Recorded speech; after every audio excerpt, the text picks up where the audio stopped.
Dear friends, the Islamic way of greeting is by saying Assalamu alaikum. That means peace be upon you. Indeed, Allah greets His creatures in this world with the salutation of peace. Allah Ta'ala said in Surah Taha, وَالسَّلَامُ عَلَى مَنِ اتَّبَعَ الْهُدَى. Peace be upon those who follow guidance.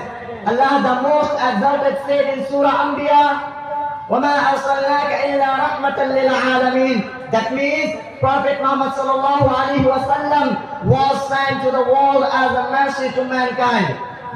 As the Messenger of Allah said, a true Muslim is the person from whom other Muslims feel secure against abuse and attacks from his tongue.